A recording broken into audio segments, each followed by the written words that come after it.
Hello everyone, my name is JC Nolan, and you're listening to Blood and Ink.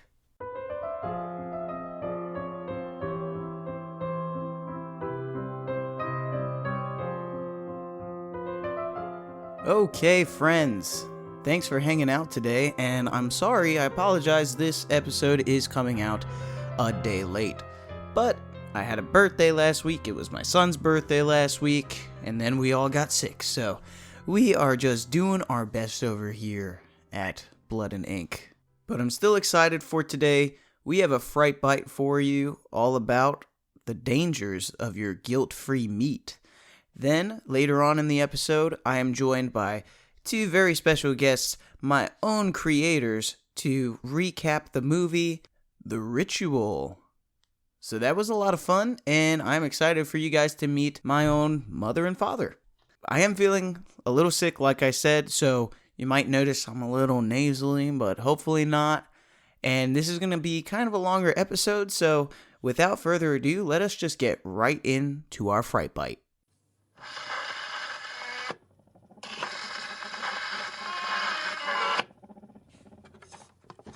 Today's fright bite is titled, Don't Eat Guilt-Free Meat.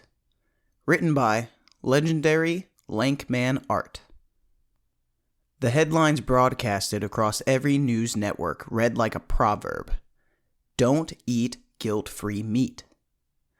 The Hardy Harvest Corporation's so-called humane meat was hailed as a global breakthrough in ethical science. The media frenzy was ravenous, and the public's reception was universally positive. Guilt-free, cruelty-free, pain-free. At least, that's how it was sold. It came in cans.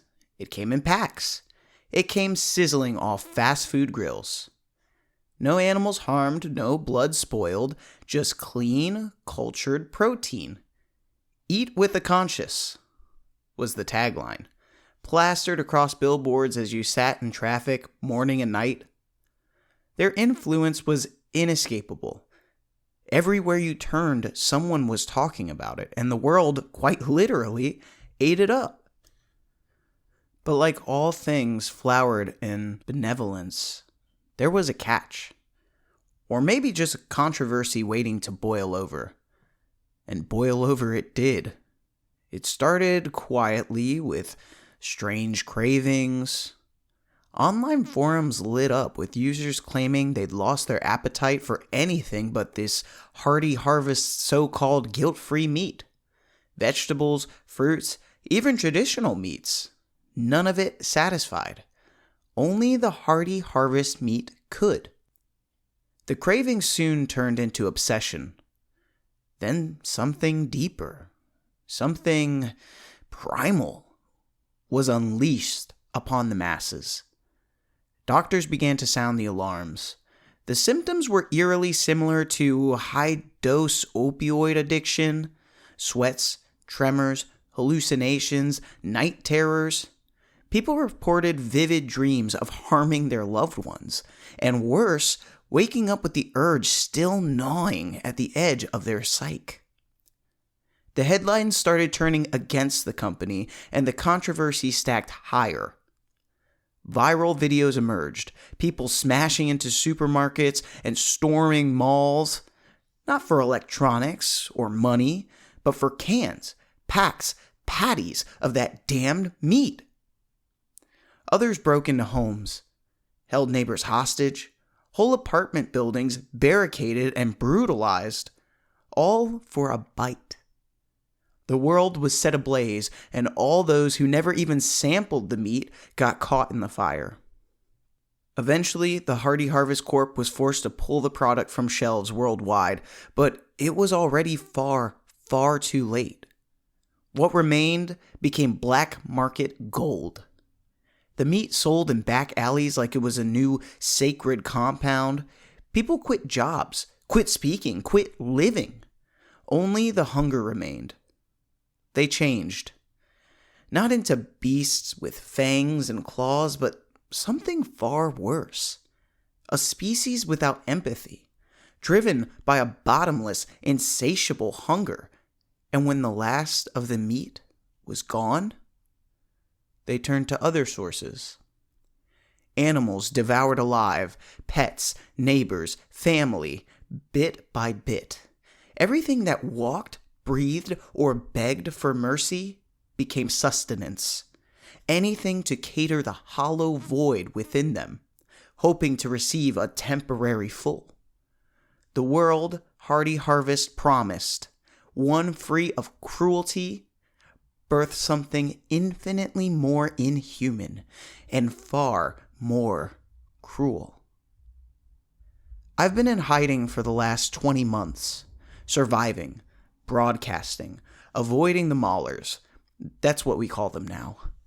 Those infected by the meat's curse. They're not mindless, not exactly. Their thoughts are still there, buried under waves of instinct, hunger, and need for survival. Their human spirit trampled under the heavy feet of their addiction. I operate under the alias Bugfeed, transmitting on radio frequency 11.1. But for those who knew me before this nightmare, my name is Rachel Newgard. My mission? To reach whatever's left of the public, to document this collapse, to stitch together a narrative from the madness, and maybe, just maybe, cradle the last flicker of our humanity with hopes of birthing a new dawn. I broadcast daily from my makeshift station. If you're out there, if you have answers, come forward. Tell us how this happened. Tell us how to fix it. And we can make it possible. Over time, survivors have offered theories. Some plausible, some not so much. The meat was laced with cocaine or addictive synthetics, but no traces were ever found. The meat came from off-world bipedal hominoids. That one exploded. Spread by word of mouth, but yet died just as fast. The meat contains the spirit of an antichrist. I will not go over the possibilities of this one, as I'm sure it's in the realms of the impossible. Then came the whistleblower, attempting to blow the top off this organization and the secrets they withheld. He contacted me directly, live on air, on April 18th, 2027. 19 months after the first shipment of guilt-free meats went out. According to him, only 5 people knew the true formula. He dubbed them the feeding hand. Each one carried a part of the code. The full recipe was rumored to be written down, not stored on a drive, not encrypted in the cloud, but written. Locked away in a vault, said to be strong enough to withstand even the wrath of a nuclear weapon. But the material it was written on? Far less impressive on the defense scale. Paper. Fragile, flammable, destroyable. Deliberately chosen for the mentioned reasons. If anyone ever tried to steal it, tamper with it, or force it out of hiding, it would ignite and burn. Reduced to embers in seconds. Its recipe, and with it the only known antidote to this widespread disease, could vanish in an instant. One careless move, one wrong set of hands, and humanity's last hope would be lost forever. The vault could only be opened if all 5 came together, but now? Their locations are unknown, scattered like torn paper tossed to the wind. They might be hiding in the skeletons of urban cities, or the boneyards of the rotting countryside. Perhaps they're infected. Or worse, they've fallen victim to the very hunger they helped unleash. If even one is gone, the secret dies with them. Now, the feeding hand are being hunted by anyone desperate enough to follow their footsteps. Tales and rumors swirl across the fractured nations, whispers of people claiming to hold the passcode or to be one of the legendary 5. Some even swear they found the actual vault, but the coordinates always lead to the same dead ends. Ruins, traps, empty buildings, bones, but never the impenetrable vault. Like a ghost you can only hear but never see. Yet still, I continue to search. Because I have to. Because if an answer exists, it's our only shot at survival. This is Bugfeed signing off for now.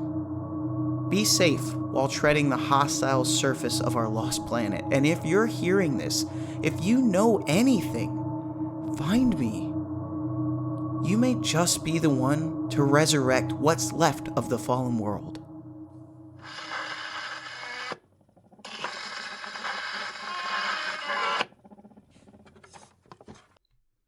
I really like this story because how many times have we as a people done something or created something that was supposed to make the world a better place without really looking into the consequences of our actions, and only to find out then, well, hey, this is actually worse than the original thing. I feel like we can look back in history and find that, and especially when a large corporation is involved and are making money off of what they're putting out there. So yes, very cool story written by legendary Lankman Art. They write a bunch of cool stuff, actually. So I'm going to put their Instagram in the show notes. You can find them at Legendary Lankman. They have a lot of art there, but they also have a really cool webcomic series. So I'm going to put that link in the show notes as well. And the synopsis for that Webtoons series is: after a cattle mutilation, a skeptical detective and a paranormal investigator work together to unravel the mysterious events plaguing the town. So that sounds really cool. I did check it out. You should go ahead and check it out as well. Like I said, those links are going to be in the show notes. Okay, and we are about to start our movie recap.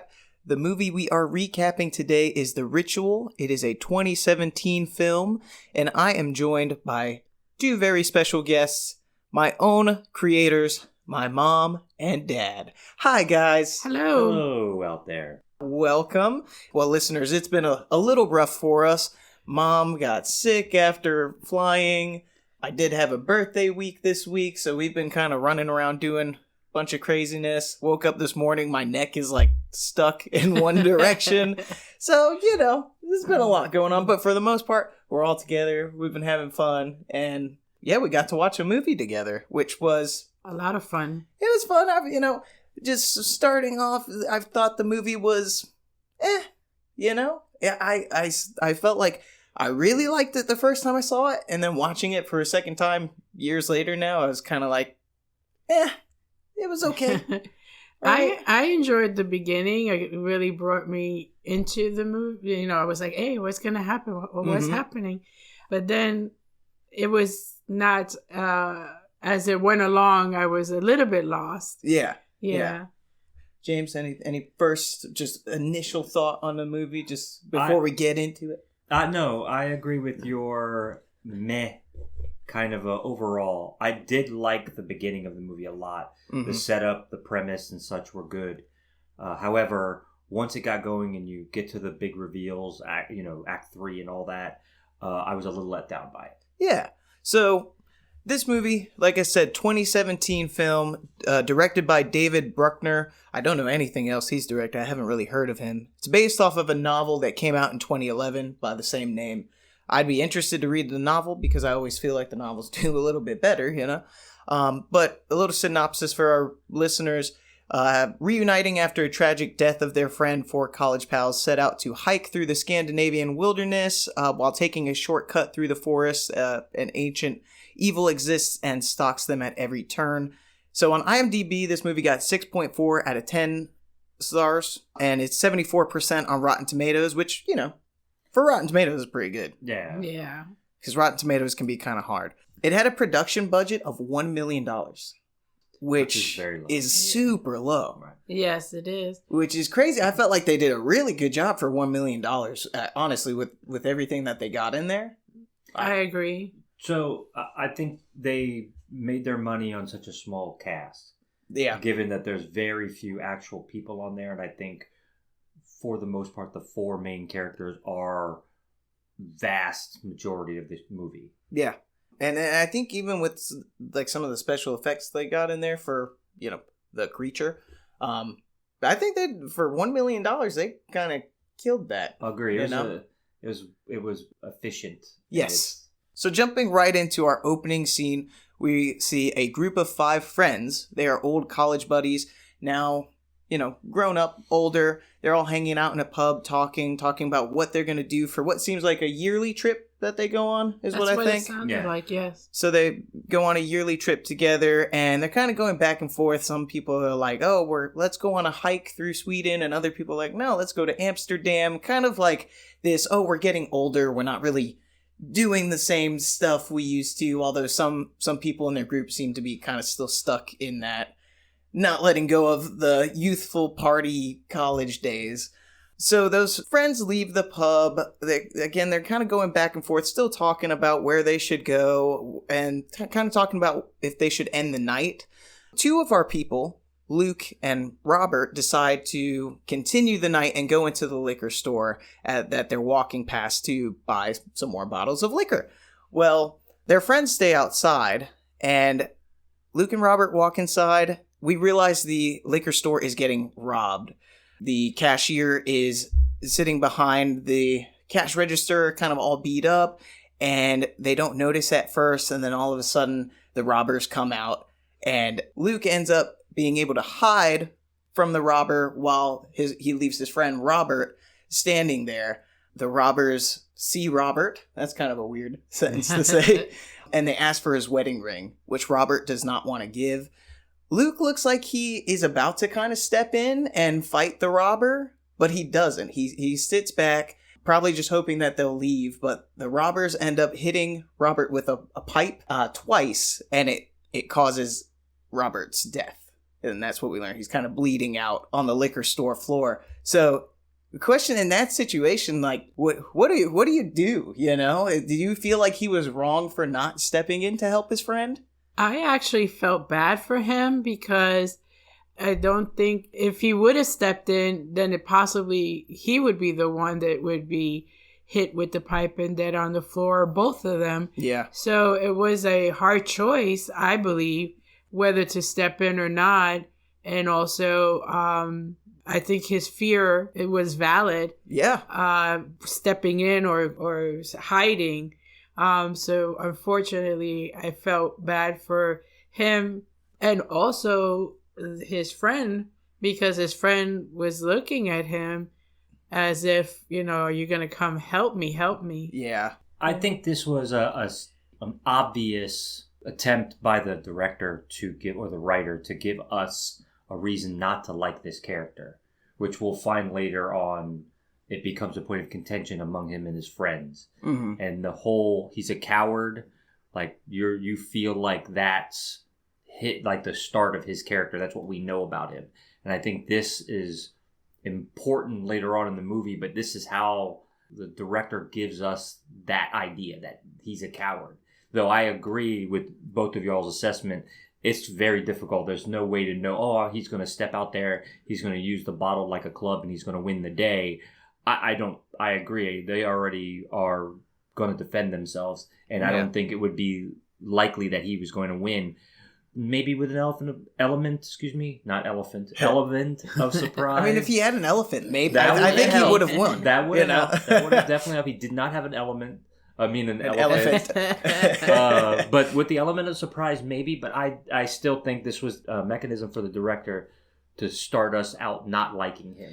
Which I didn't get, though. I mean, I could see what you're saying, and I agree. I think that is where the director was going, but that wasn't the outcome for me. I never was like, I don't like this guy. Similar to Mom, I was kind of like, ooh, he's put in the worst position ever. Like, yeah, what do you do? And were you able to tell if the cashier was alive or not? I couldn't tell. So the cashier was alive. Oh. She was being quiet, and when she looked at them, she kind of gave them like a shake of her head, like, no, don't say anything, don't do anything, like get out. Okay. But it was too late. The robbers kind of already walked back into where they were. But yeah, I don't think the director was. I don't think that worked, if that's what he was trying to do, make us see him as a coward, because I didn't feel that way. No, I didn't feel that way either. I felt actually sad for him. Like, what do you do in a situation like that? Even for us in real life, do you try to go help somebody or do you hide and try to save yourself? Tough question. So I agree. But I do think that that does blow up later, and they talk about it. And a lot of guilt right there. But we move forward. The scene cuts, and we are now 6 months later. We see Luke and the other, well, now 3 in the group.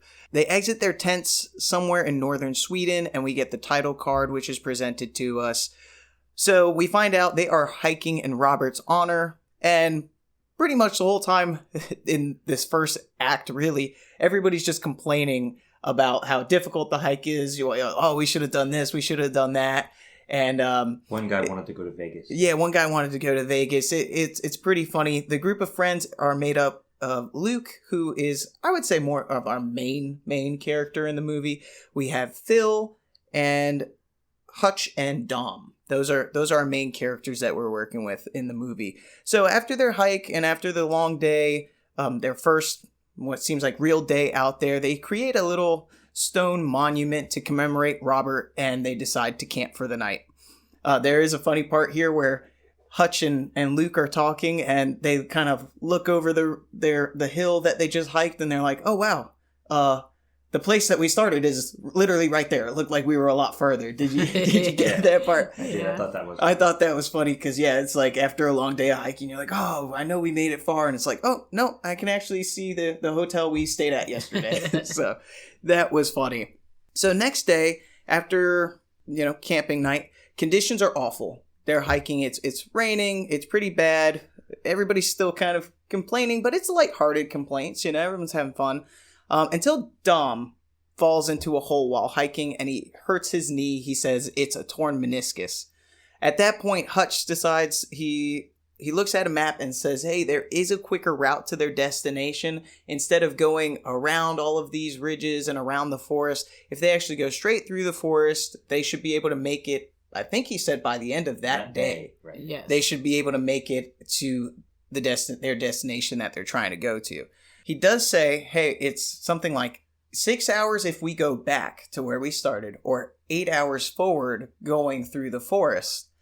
So my question is, again, what would you do in this situation? Because I'm like, okay, my friend fell, their legs busted. I know this person, they're always complaining.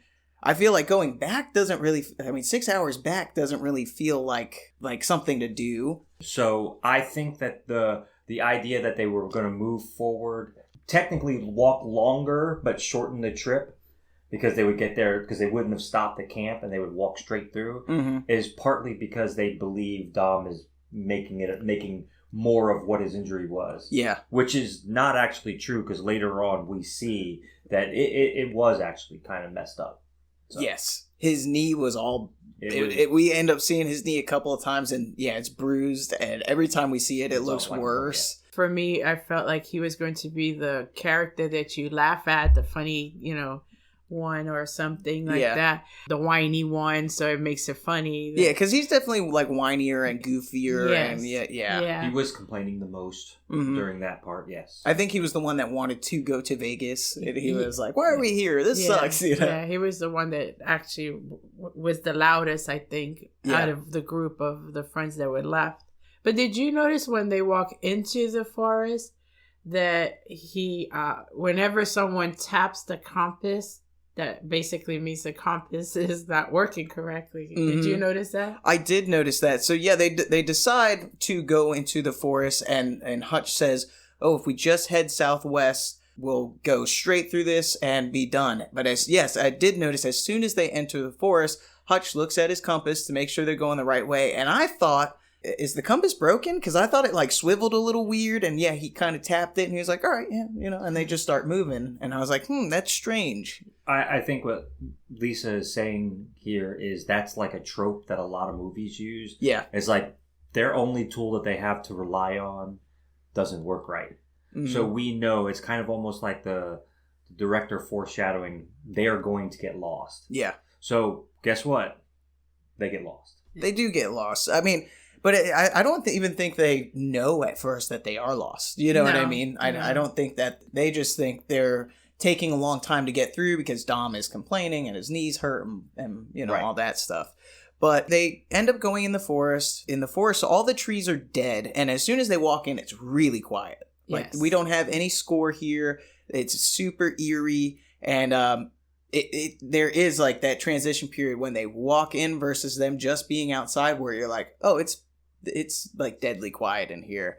But they're making kind of a good time of it. They're still kind of joking around. There's even stopping to take photo breaks until we come up to our first kind of like horror-esque scene where they come across this dead, gutted deer. And this deer is kind of hanging up from the trees. And at this point, everyone's really freaked out. Its guts are all over the floor. It's not hanging from a rope, but almost like from between all of the branches, just kind of hung up there. I think somebody says, I don't remember who, but they're like, well, the blood is still wet on this thing, so this was a fresh kill. Like, we should get out of here. Now, I think that was Luke, the mate. Yeah, he said right. That, yes. It's either Luke or Hutch, one of the two said it. But I think what was important is they had a small conversation at this point saying whoever did it must be close. Yeah. And I think that was important, as if they're implying they're being watched. And I think after that, too, I would also be like, okay, I don't like this anymore. Like, maybe we should try to call for help or something. I think they did look at their phones at one point and they're like, oh, the phone's not working or something like that. But yeah, I feel like they were way too chill about that. Yeah. They were very much like, oh, yep, that's happening. Let's keep going. Well, to be honest, I think that being that this is really the first point where they're kind of we're edging into where things become supernatural. Mm-hmm. This is the first one, so their reaction to it, I think, was appropriate. It's like, look, man, that's messed up. And they also talk about who could do that to a deer and hang it up. Could a bear do it? And they talk about those kind of things. So I think at this point, they don't believe the supernatural idea is not there yet. They're not to the supernatural. So yeah, I mean, even if I wasn't thinking supernatural, though, I'd be like, that's messed up. Like, there's a serial killer out here is what my brain would think. And one of the characters, I think even it was Dom at the point, says there are people around here. He said that. So I think that's where we're, at this point, we're thinking, banjo people, living in the some woods. Weird, yeah, that would have been my first thought. I'm like, okay, we're going to go like some weird serial killer in the woods. Right. That's what I thought. But the group hikes, they continue hiking until it gets dark, and we get a super gnarly thunderstorm that kind of rolls in.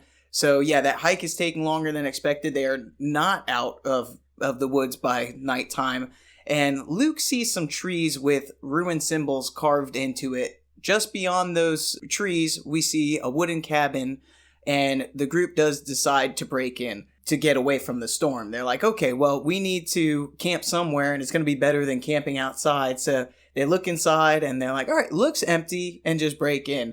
Now, I'd be nervous about this. I would be like probably checking a little bit more to make sure there is nobody in there. I think the one step that they skipped, I guess it's in their haste because the storm was so terrible, was they never knocked on the door. No. They never knocked and called out, hey, is somebody in there?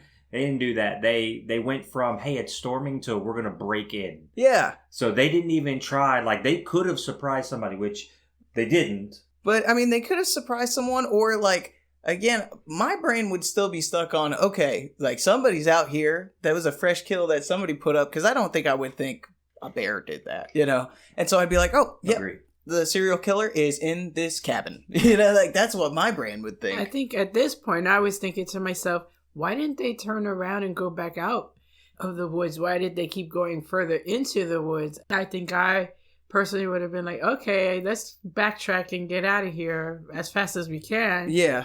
So yeah, they decide to break into this cabin. Luckily, it is empty. Nobody's in there. It's generally just creepy, There's a couple of things left behind. Everybody's still being pretty lighthearted at this point. And Phil, one of our characters, he goes upstairs to kind of look around, and he calls everybody up. He's like, oh my God, you guys have to come see this. And so as everybody goes upstairs, we find this thing, this effigy in a room. It's person-shaped, but made out of what looks like hay and mud, and it's got no head. But it does have these big elk horns, so... But for hands. Oh, okay. Again, after I saw this, I'd be like, okay, so I'm going to sleep outside in the storm. You know what I mean? And like I said, this is where the supernatural stuff starts to come in. So And their whole scene in the cabin is very supernatural. Yes. So this is where I think you start to, especially if you mentioned Phil.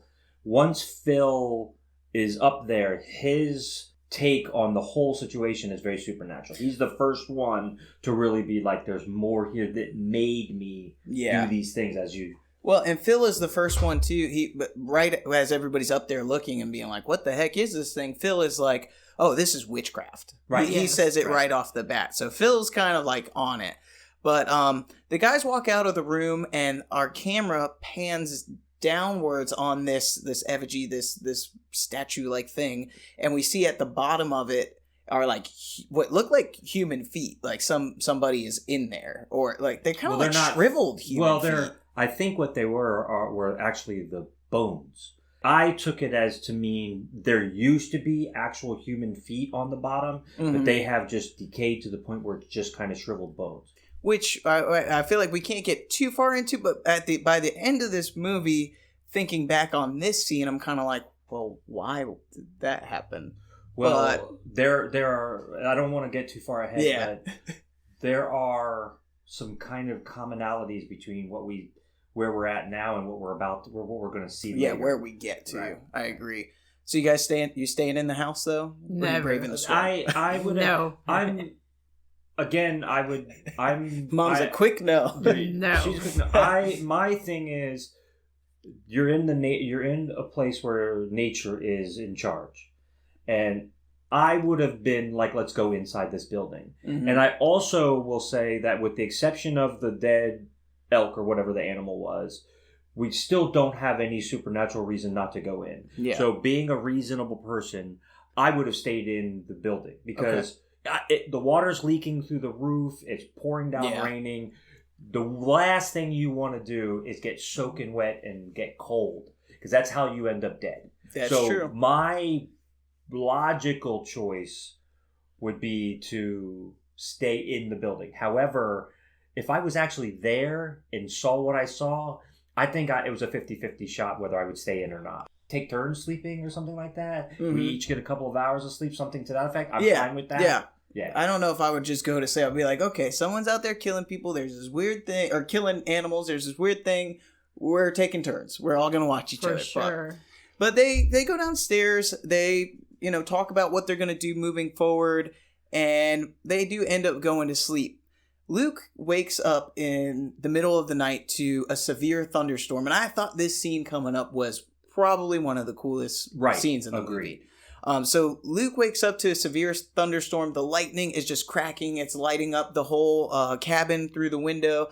And all of a sudden, the lightning stops. Like mid-lightning, the cabin is just lit up as if it's like the mid-crack of the lightning. And everything just stops. And it gets really quiet. So Luke gets up. He opens the front cabin door.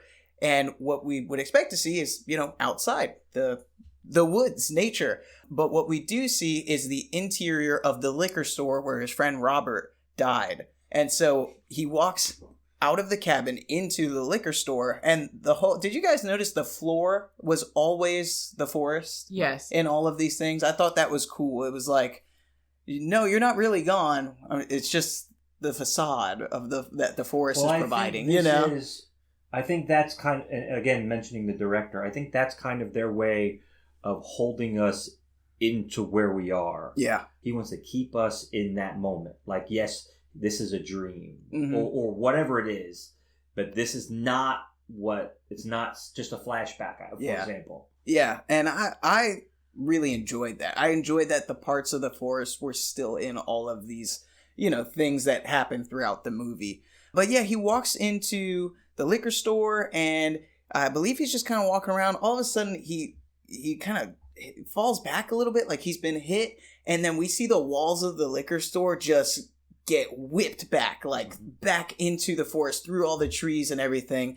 And at this point, he kind of like wakes up, and we hear his friends screaming inside of the cabin. And so he runs into the cabin. He wakes Hutch up. Hutch is having a nightmare. He's urinated himself. We see Dom in the corner. He's screaming, so he wakes Dom up. Dom says he was dreaming about his wife, I think, or he says something. He doesn't say that. The only thing we know at this moment is he actually calls her name out. Oh, he that's says right. Gale. Yeah. But we don't know what because he later on they ask him what you were dreaming about your wife, what was that all about? He goes, I did not do that. So he's like kind of denies it. Yeah. So whatever his dream was about his wife, it was traumatic. Yes. And then Luke is looking around. He's like, "Where's Phil? Where's Phil?" And so they run upstairs, and we find Phil completely naked. You see his clothes in a little pile on the stairs on their way up. Yep. And so Phil is naked upstairs in front of this statue thing, and he is leaned down in a praying position, like his hands over his head, praying to it. And so they wake up Phil, and everybody just kind of gets dressed after this. They don't really know how do you talk about this with your college buds, We jump past something. So in their deciding that they're going to stay in the cabin, they actually, once they find that effigy upstairs, they actually make some kind of adult, relatively vulgar jokes about one of them sleeping with the statue. Yeah. So there was an offense made. And it was Phil specifically who said, I would pay somebody to sleep upstairs in that room. And so I didn't put that together, but I do think it's funny that Phil ends up being the one upstairs in that room.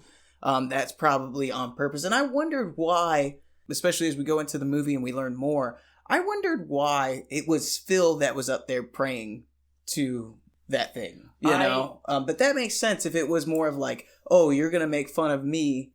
Phil is the one with the messed up knee. No, that's Dom. Phil is the one who looks like he might be like Indian or Muslim or something like that. That's right. Okay, yes, that was a very strange scene to me when they flash and he's praying, like you said, praying to this looking statue. Yeah.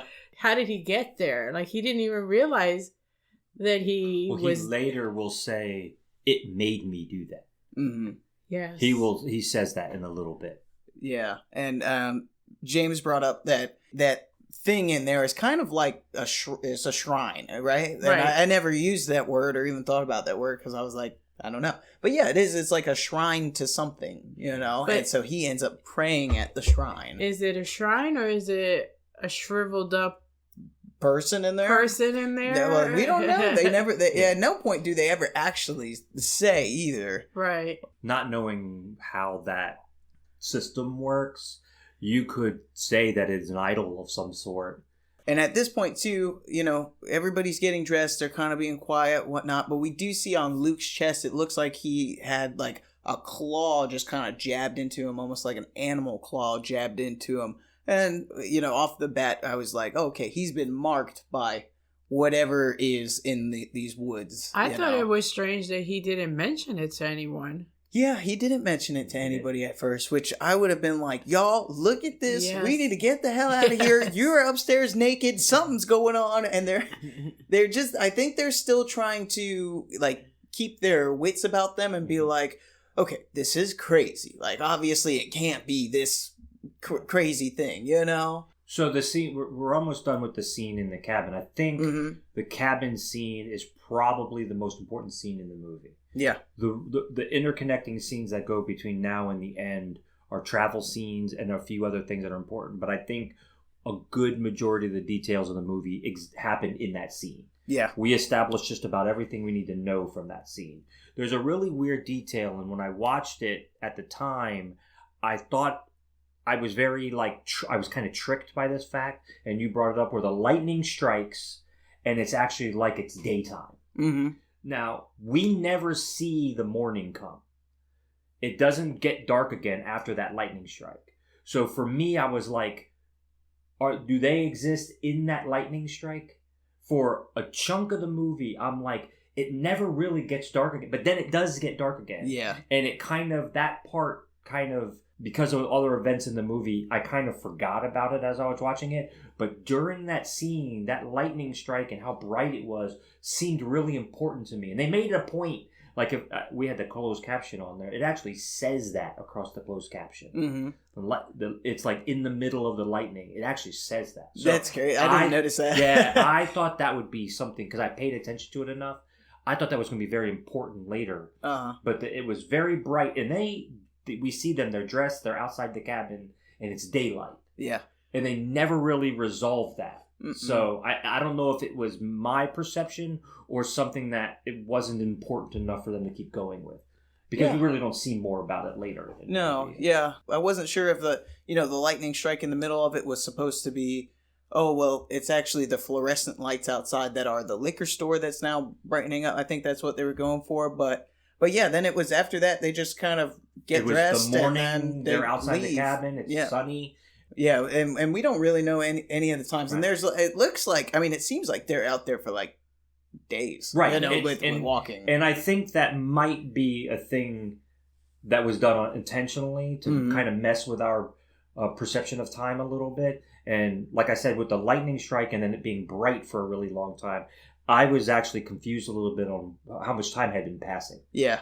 No, I agree. They get dressed. They walk outside to leave the cabin, and we see now, too, that all of the trees around the cabin are marked with a bunch of ruined stuff. Rooms, yeah. Yeah, so I don't know what all of that says or anything, but they're kind of like, okay, this is at this point, they're like, all right, this is getting weird, right? But to me, those ruins kind of imply ownership. You had said that earlier. Mm-hmm. So I think anything marked, and you talk about Luke being marked. Yeah. The ruins are that. Oh, yeah, maybe it's because a ruin. When we find the woman and she shows her mark, it looks like that same room. So. Yeah, I agree. So at this point, as they're leaving, Hutch still wants to continue on their, I believe it was southwest direction, right.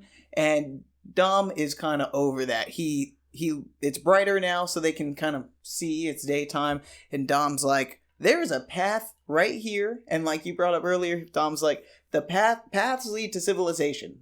Paths are not, just natural. He's like, we're going to take this path.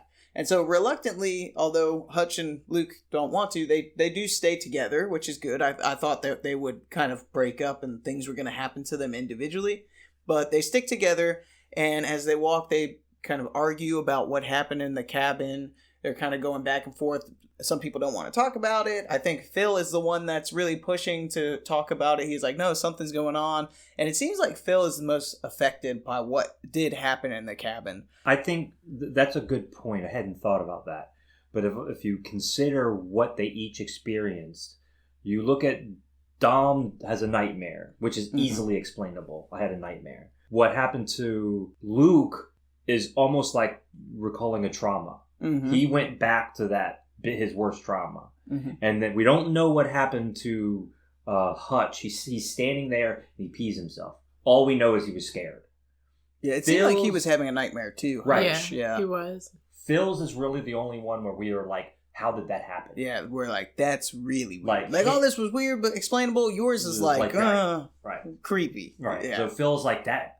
Like if you look at Phil's naked, he's in a position he doesn't remember getting in. He feels like he's been compelled in some way to go there. Phil's is the one that's like I said, is like, or like you said, his is the one that was like the worst. And I think he was affected the most. Yeah, I agree. So what I don't understand is when they do go outside and they have the choice of continuing into the woods, through the woods, or taking the path, they go back into the woods. Well, they take the path, but this is a new, like a path that they don't know where it is, because when they initially got into the woods, they weren't following a path. Yeah, and they couldn't see because of the storm. Yeah, and then they see this random path, and Dom is kind of saying, what you're saying is, he's like, well, we're going to take the path because the path is going to lead somewhere, while going through the woods might not. Now, the path still kind of goes through the woods because at this point they're deep in there somewhere, they're lost in there. Yeah, they're pretty much lost in there. And then as they're walking down the path,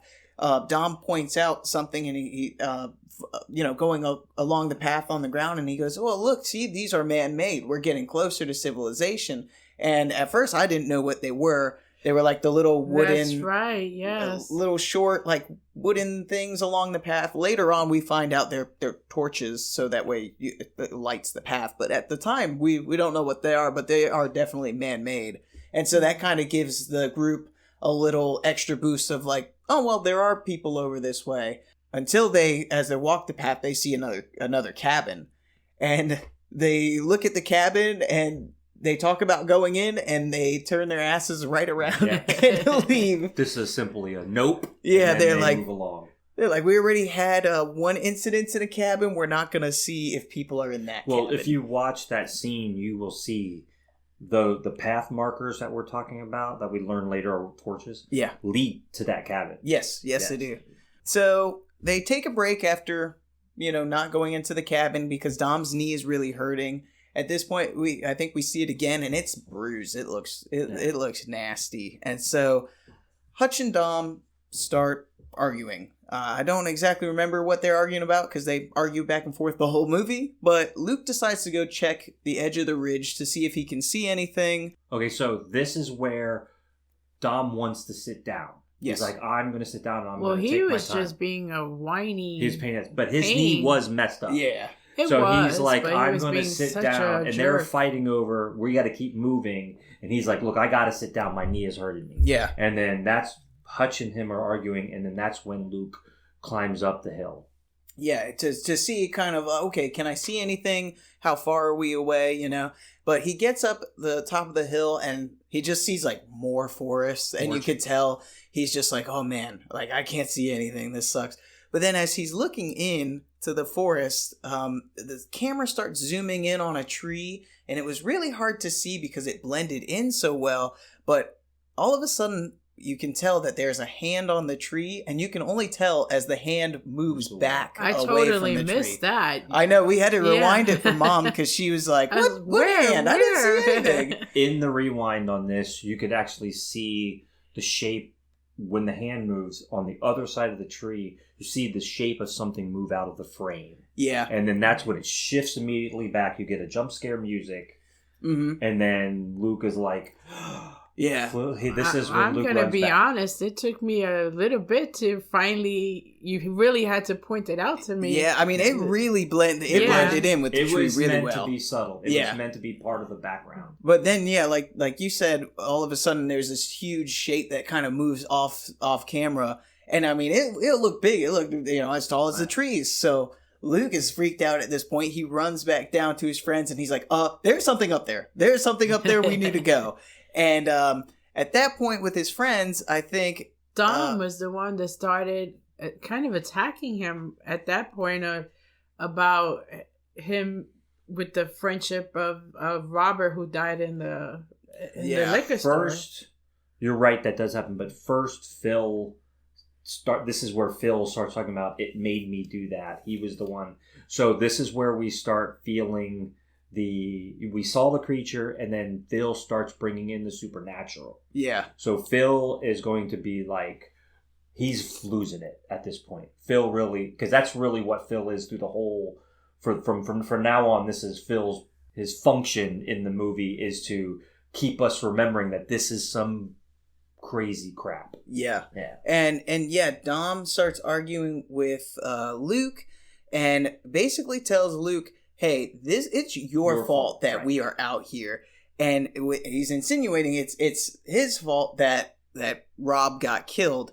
So this gets Dom punched right in the face, which I thought was kind of awesome. Like, Luke's like, what do you mean? What do you say? Say it again. And then just decks him right in the face. And he's like, oh, my nose is broken. He deserved it, though. He totally deserved it. And Hutch is like, all right, calm down. Your nose isn't broken. They're really not taking his, wound seriously and stuff, but then Luke starts walking away. Hutch follows him and Luke is like, do you feel the same way? And Hutch goes, well, I don't know.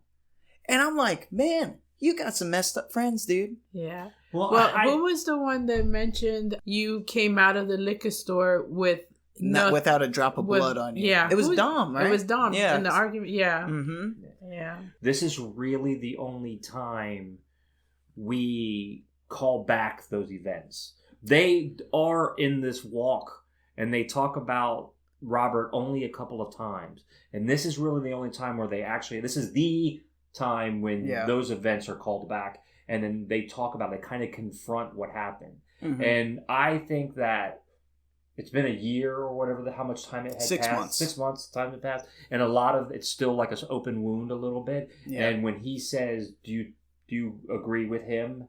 And Hutch is like, well, kind of. I mean, he doesn't say basically, it, but he's like, yeah, I agree. I think it's bullcrap that you didn't defend your friend. But also, I'm like, well, they weren't even there. You know, they didn't know what happened. You know, I'm not saying that his inaction or anything was right or wrong, but like, it's easy to say when you're outside, you know, what you would do. But it would also be it would also be, it would be Luke's job to inform them of that. Mm-hmm. And obviously he was guilty enough not to. Yeah. So they didn't know. So. Mm-hmm. Well, I think at this point, all this feelings are coming out from his friends of, you know, we think you didn't do enough or anything. But at the same time, from this point on, as it progresses, the friends are put in certain situations too. Yeah. That they don't help the friend that's in need. Mm-hmm. So I saw that this part from that point of the argument on, I saw, well, look who's scared now. Look who's hiding now. Yeah, and I feel like Luke on the opposite end of the spectrum, because he already had one friend that happened, you know, something bad happened to, he's like, oh, I'm not going to let this happen again, you know, as he continues forward. But I do think it's funny. They just kind of continue hiking and they just drop the fact that Luke saw a giant monster in the forest. Completely. Just the argument happened. They forgot about the hand. I agree with that. It seemed like that was more important to them and it kind of superseded the rest of the events. I agree. As they continue hiking, they find a tent that is buried into the ground.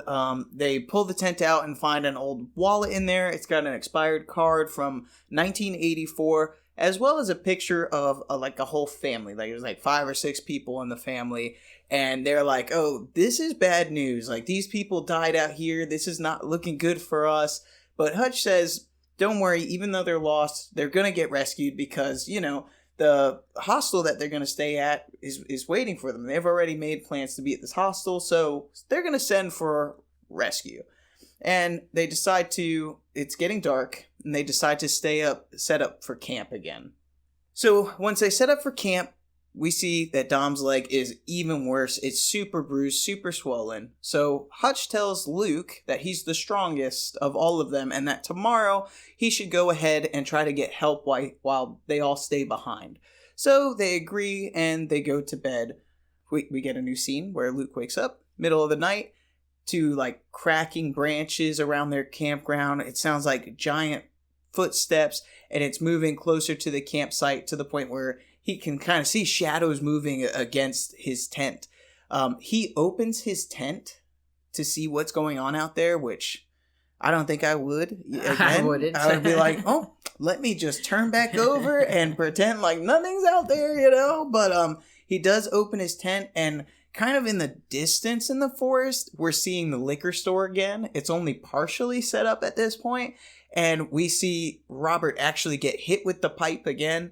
And the robber turns towards Luke and calls him a coward from afar. That's kind of the nightmare thing that happens with that. Then all of a sudden, one of his friend's tents goes flying through the air. And Luke wakes up, this time from this dream, to his friends screaming. So it's really hectic here. Like a lot happens. Yeah, he hops out of his tent. Dom is outside of the tent, like, crying and freaking out. He said he doesn't know what happened. Something took Hutch. We look into Hutch's tent. There's blood in his tent. I don't know where Phil was at this point. I don't really remember.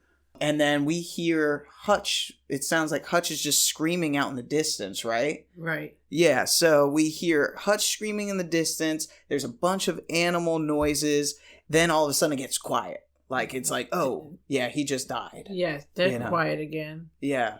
So after the screaming and then the quiet, Luke runs out to go look for Hutch. And I think this comes into what you were saying, Mom, where he's like, I have something bad happen to one friend, so I'm going to try extra hard at this point. Like, it's not happening again under my watch type of thing, you know? Exactly, yeah. Yeah. So he's running through the forest, and it's dark. It's the middle of the night. So he's running through the forest trying to find Hutch, and Dom and Phil are following him, and Dom says, hey, it's really easy to get turned around. We need to go back. And it's funny because Dom is the one wanting to go back. Correct. When Dom just had all this stuff to say yesterday, about Luke not doing the right thing and helping his friend.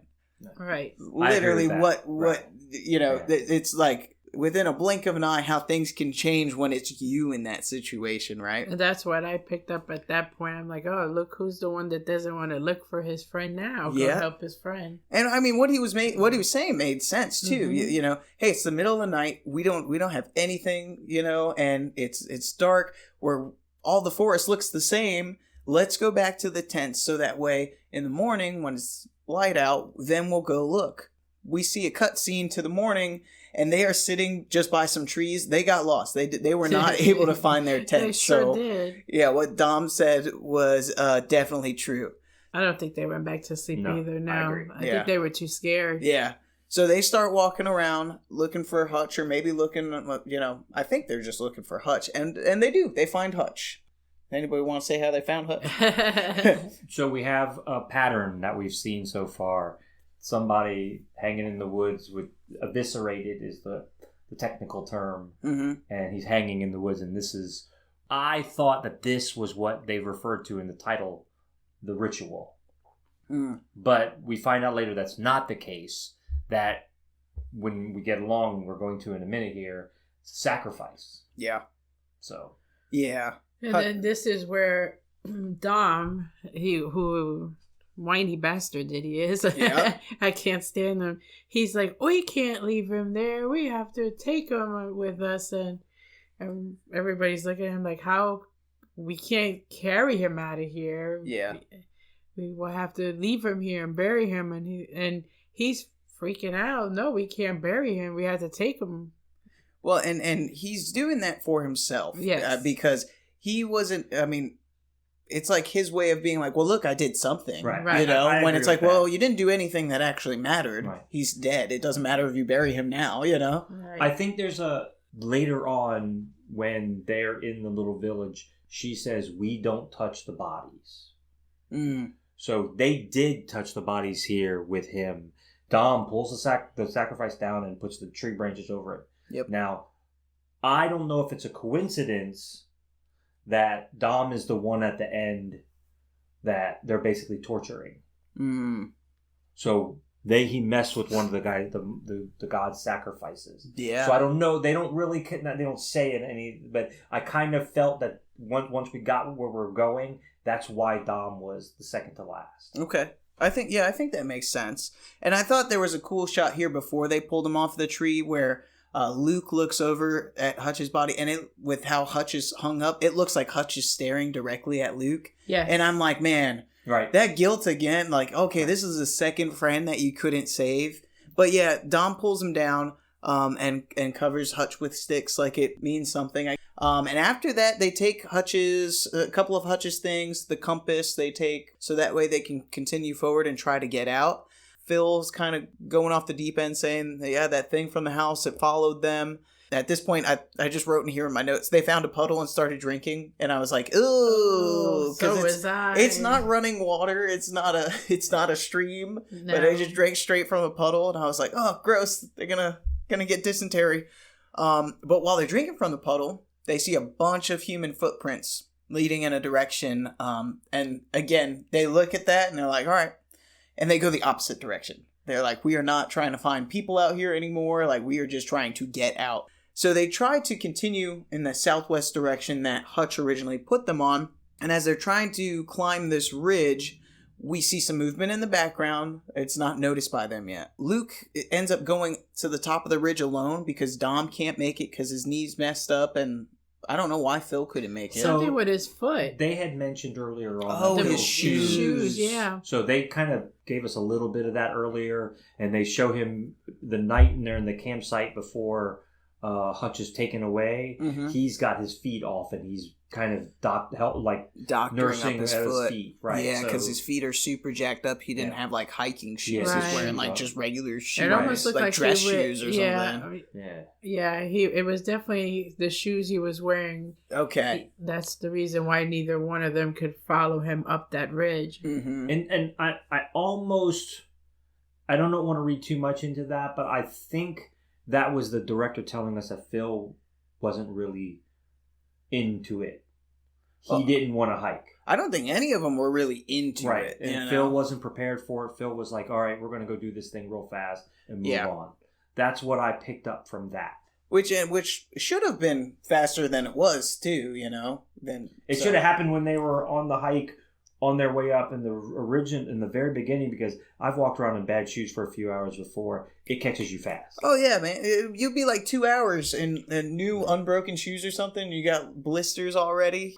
But Luke is the only one that is able to get to the top of the ridge. He says he'll be right back. He gets up there and he sees that, Hutch was right. They can see the next ridge they have to pass, but it's not too far. It looks higher than the one that they're on now, so I'm like, well, that sucks. And then he also sees up against the next ridge, and on the mountainside of that ridge, we see a bunch of campfires kind of in the mountains somewhere. You can see light glowing from the trees, and we're like, okay, there's a bunch of people over there.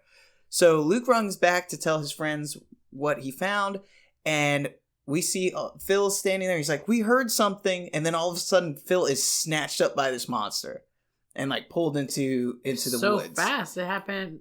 It was so fast. I feel like you see the monster so many times, but until the end, you don't really see you can't see what it's like. Everything happens so fast, and it blends in with the forest really well.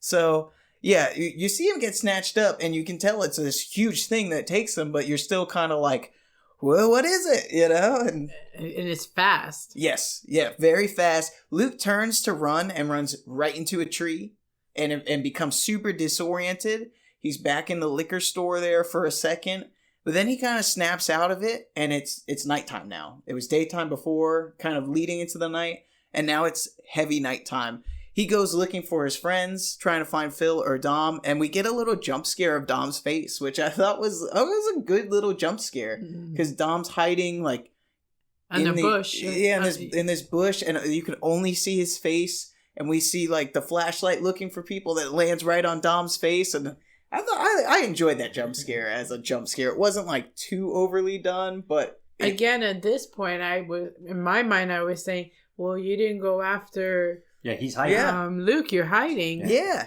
So, big talk here, but I don't see you doing anything. Obviously, when Phil hit the tree, and then you see him back in the liquor store, and then that's Luke. That's Luke. Yeah, okay. Phil got taken. Sorry. And then Luke has the dream. When he wakes up, obviously he's been knocked out for a while.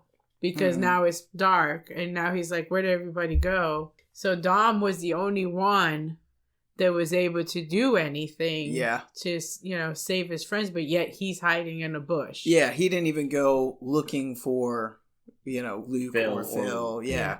But so Luke goes and sits with Dom, and Dom's like, whatever this thing is, it's hunting for us. And they decide to try to make a run for it. I thought this part was really funny too. It was funny. Because it's like, okay, on the count of 3. And they're like, 1, 2, 3. And they both like still just sit there for like a second. And they look at each other. And then they get up. Like, it was so reluctant. Like, they did not want to go running, They're like, he's hanging off of his friend. Because they make a joke earlier on in the movie. And I've said this to you before. So they make a joke that Dom, because he hurt his knee, eventually we'll be carrying him out of here on our backs. Yeah. And then at this point, Luke is carrying Dom. Not on his back, but he actually he says piggyback. Yeah, Dom asks, he's like, piggyback? Yeah, he actually mentioned, so they that happens, and you kind of laugh and go, yep, there you go. It's a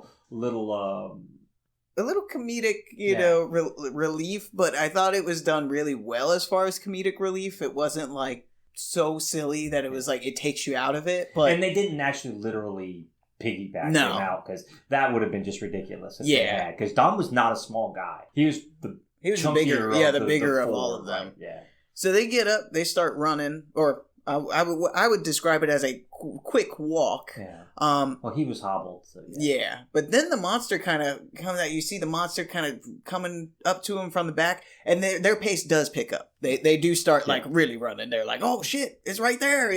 They end up making it into this cabin They see the path. The path. That we didn't know earlier what that was. Yep. It's lit up now. Mm-hmm. Yeah, the path is lit up with torches.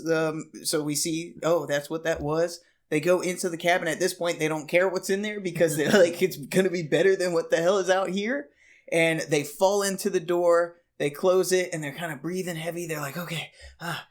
Luke looks around, and we see the back of somebody. Like, they're sitting, their back is facing the door. And then all of a sudden, Luke gets kicked in the face, and he's unconscious. So we're like... He's unconscious a lot. He is unconscious a lot, right? I guess I didn't think about it, but he's always like... like he takes a lot of shots to the head. He takes a lot of shots to the head, and he's got some bad luck. He loses a lot of friends, just like, man... He's having a hard time. And they're doing all of this for their one dead friend, I'm exactly. Like, he's got to do this 3 more times now. I'm like, they should have went to Vegas. They should have went to Vegas. So at this point, Luke wakes up and we see his hands are bound. He's tied up, kind of tied to a wall inside of this cabin. And Dom is there as well. Upstairs, we can hear some weird chanting noises happening, like this is a 2-story cabin. They create a little hole in the wall, and they can see outside, and they can see that at this point it's daytime. And there's a bunch of people out there kind of building something, what it looks like a cross. The door opens to their cabin, and an older woman walks inside, along with some inbred-looking kind of people, they like some definitely hill people.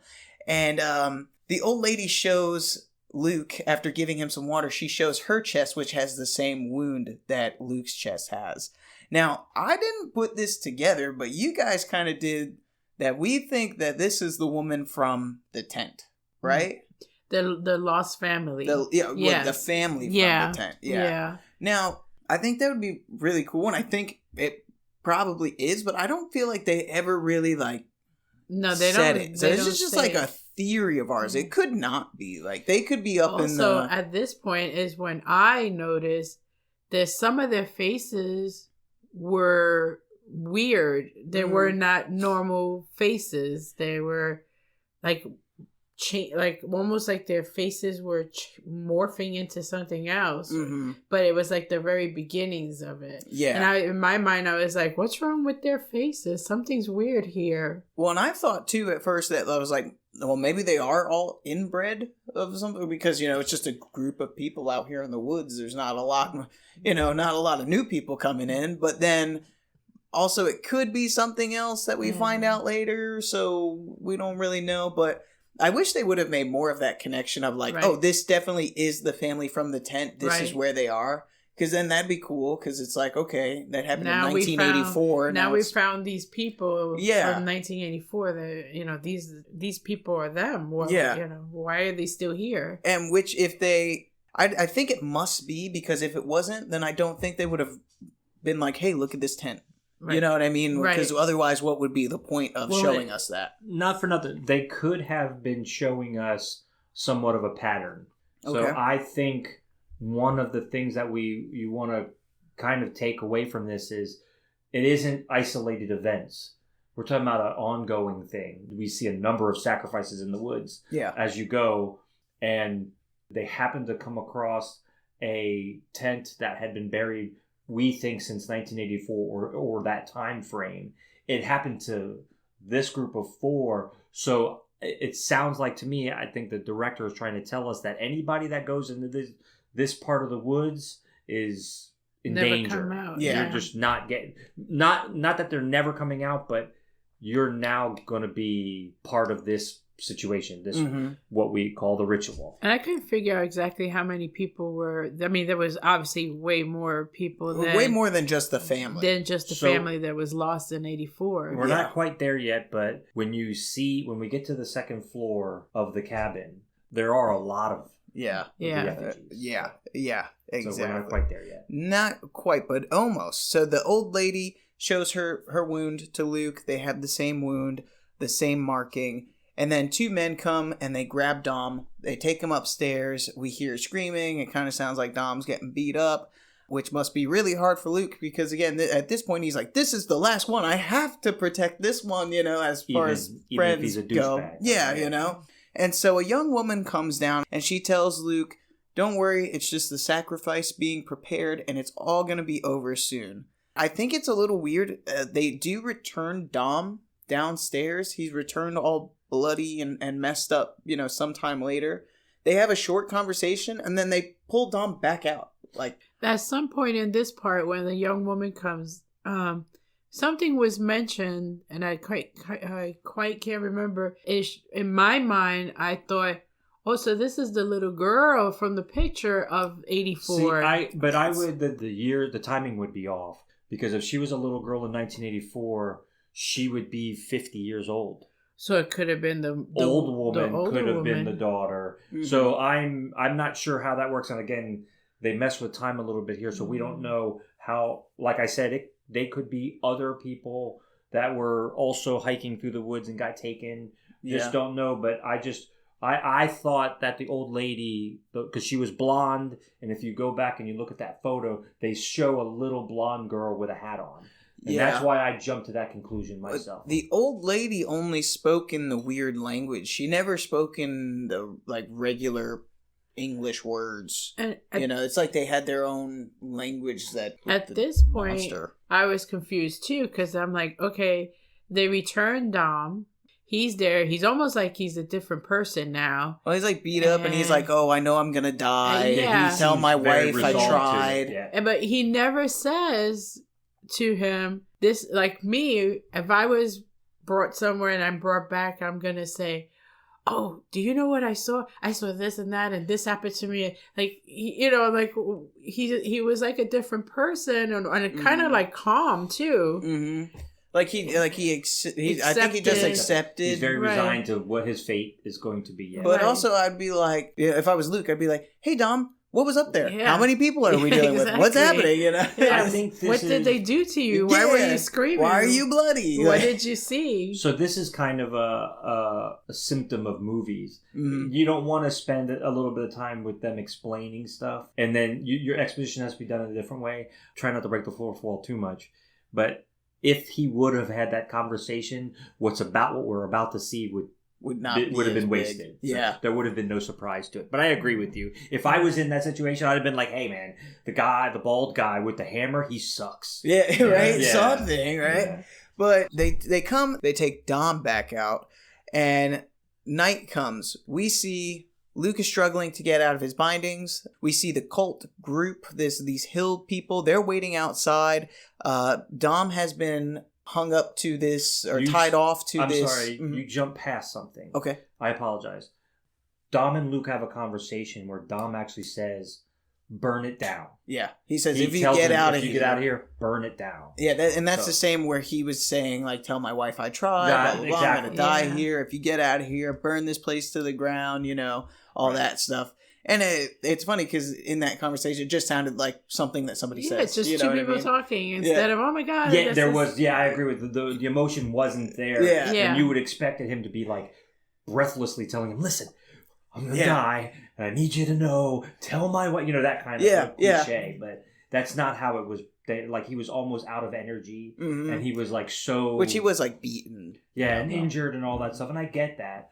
But they didn't portray even that part. I would have expected him to be a little less, a little more whispery and a little breathless. This was more like a conversation. Yeah. Right. And I agree with you. I think it could have been It was like he, almost like you said, he was resigned to it. But like, for me, I would still have hope and be like, oh my God, this is what I saw. And what can we do? And not just like, oh, burn it down and tell my wife I love her. I'm like, I'm still fighting. I would even, and I agree with you, I would have been like, let us help. We'll get out of here. Yeah. Like, he's like, all right, I already know they're going to kill me. And I think that, I don't know if I would have jumped to that conclusion so fast. I know he's had a rough couple of days. And again, we don't know how long this trek took. Yeah. Because they kind of mess with time with you because we don't know how many days. I didn't like that. where 1 second is daylight and then the next Yeah, second and is that's night. yeah, you and really I'm don't like, know. well, they were just talking and it was daylight. Now Yeah. it's nighttime. You know, I'm like, what happened here? There was no. And that happens here, where A like lot, when they take Dom out and tie him to the post, is like they take him out. It's daytime, and then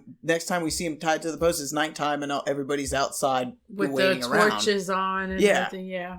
Yeah, and so that's where we've got all the cult members outside. They're waiting for whatever it is to come take Dom. Luke is struggling to get out of those bindings, like I said, and the monster comes out of the forest. It's the first time we see him. But we see it as Gale. We see it as his wife. His wife. Dom's wife. Yeah. So we see Dom's wife walk out of the forest with these kind of like glowing brown eyes, like almost like a hazel eyes. And she walks out of the forest, and Dom's like, Gale? Oh my God, you know, and she gets like right to his face, and they're looking at each other's eyes, and she puts her hands right on his cheeks, and then all of a sudden that facade is dropped, and we see what at first looked like this like huge clam with eyes. Yes. I was like, what is that? Yeah, I was like, this is the monster, but we're seeing it close up, and so as the camera, we get it from a further angle, we actually see that it's this huge monster. It's on 4 legs. It kind of looks like the body of a horse with like also a centaur kind of feel to it, but it doesn't have. It's like headless at the top, but it has because these the face, arms, and the face is in the middle. Yeah. And so I think I will say little hands, hands, like almost like T-Rex. It's T-Rex hands. But the little arms are on its face. Yeah.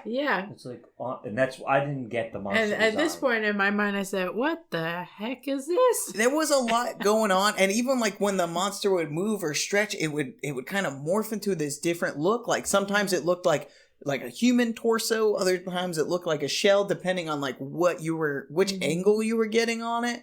I thought it was a weird design. I didn't hate it. My argument, if we're going to talk about the monster design,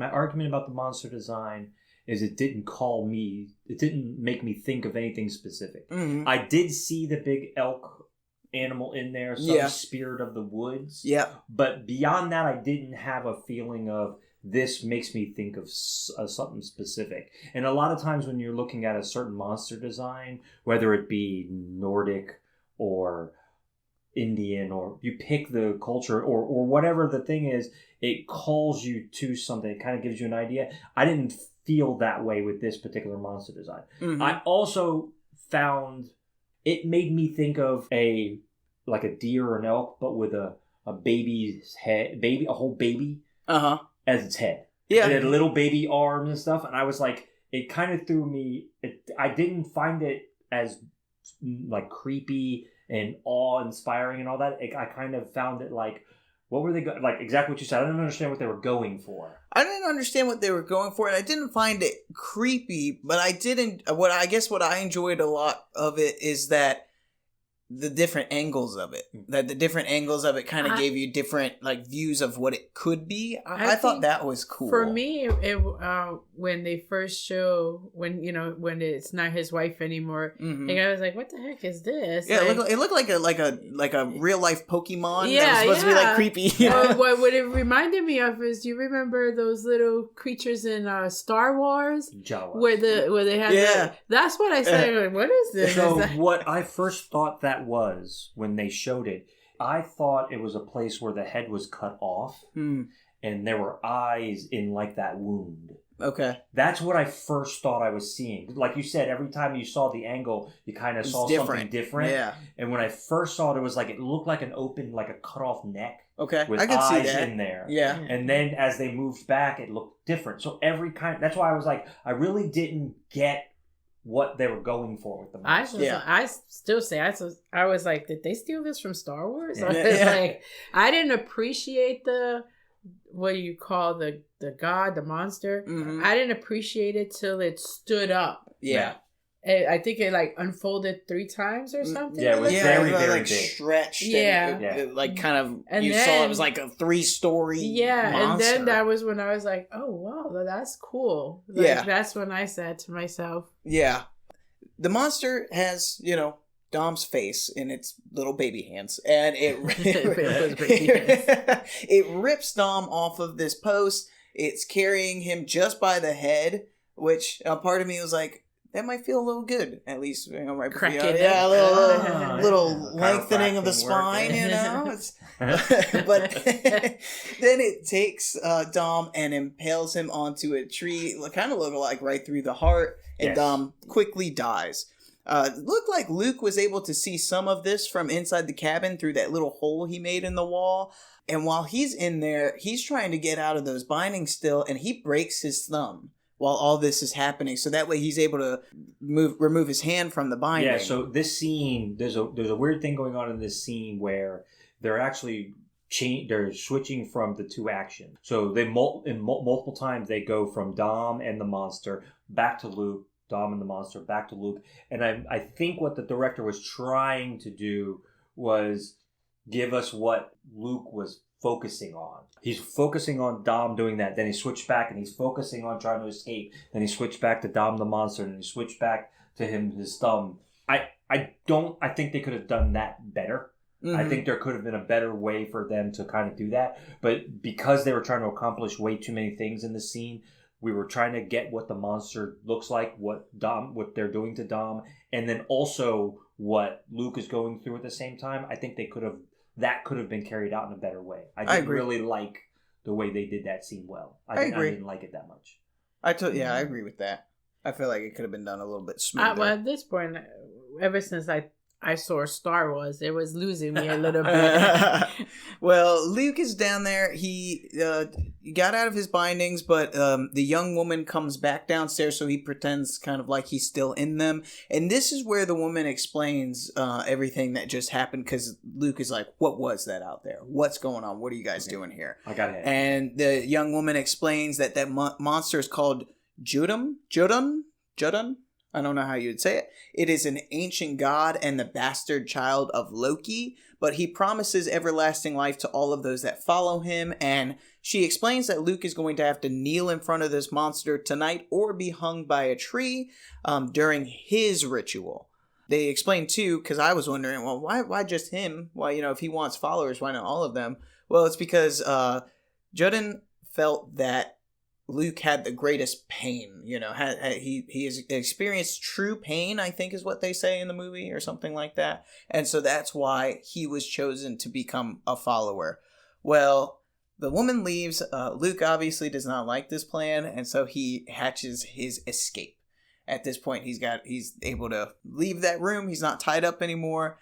And we see I thought this scene was fun where he's trying to leave the cabin, but then there's, people walking in. So he's kind of like ducking the corner real quick and going upstairs. I felt like there was a good creation of tension during that part. I agree with that. I think that this is the one point we're talking about third act here. Yep. This is the one point in the third act where we're like, our characters aren't being dragged along by the story and Luke is actually acting on his own. Mm-hmm. And I like that about this part because it also gave the director a chance to give us a little more exposition. We started to learn things. We see what Luke is seeing as he's going there. And I did like this part a little better. And you're right. You felt like he was seeing how many people were actually there. The tension was building. Is he going to stumble into the worst possible wasp nest he possibly could? Yeah. Or is he going to find the tools for his redemption? Mm-hmm. At this point for me, because my mind is always so crazy and joking, you know how I think.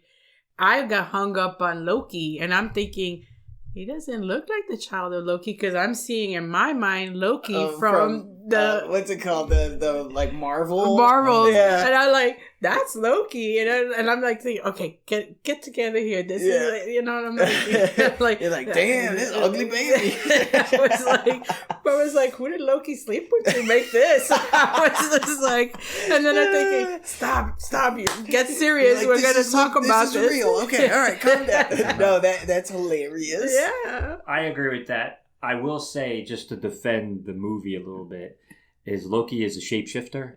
So he has any form he wants. So whatever the monster looked like, they could have done anything they wanted to. But I agree, my mind works crazy. But if you don't really know, and I think most audiences will come in not knowing very much about Norse mythology. Oh, yeah. What you do know is Thor and Loki. I mean, that's from the movies. I'm going to be honest. I thought the same thing. I kept thinking of the tall white guy with a long... Well, no, Loki from the movie. Right. But his helmet, he wears that helmet. The whole time at this point in my mind, I'm like, don't let them see you smiling and giggling, because I'm like, this is supposed to be serious. I'm like, the movie started losing me once they got into this little village thing, because everything was just like, for me, it just started becoming kind of like, oh, come on, you know, like that was my like this is it. Yeah, that's what you were feeling. Yeah. Mm-hmm. So it was funny.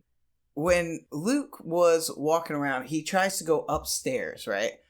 Just to get away from somebody that's walking through. And once he gets upstairs, we hear this within the room. Noises. It's like weird noises, chanting. And so Luke opens the door to look inside. It's super dark in there, but it looks like there's a bunch of figures sitting down. And so he grabs a torch from outside of the room, goes inside, and we see it's like a bunch of shriveled, mummified human figures all sitting in these kind of church-like pews in front of this other, like, bigger, mummified, shriveled soldier, demonic soldier. Yeah, I would say it's like a demonic soldier-looking thing, you know?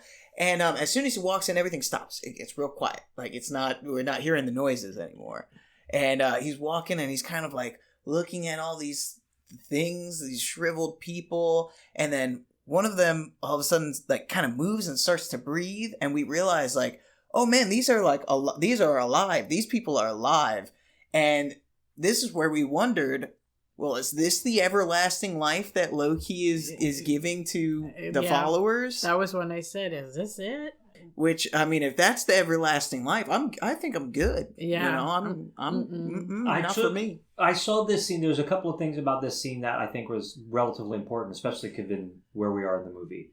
One of the things I think is very important about the scene is it kind of draws a picture of the world that we're in, this little village. Mm-hmm. And like there's a whole room dedicated to that. And if I thought they set this up, it looked like almost like a church service. Yeah. There was a group, like you had said, church pews. They were all sitting, and there's an aisle down the center, and in the very front, the warrior-looking whatever, to me, was positioned like somebody that would be addressing that room. Yes. Because he was the only one facing towards them. Yeah. So I took it as almost like a church service. And when you're going to follow the exposition, when he starts doing what he does, Luke does, I was surprised that he didn't start in the front.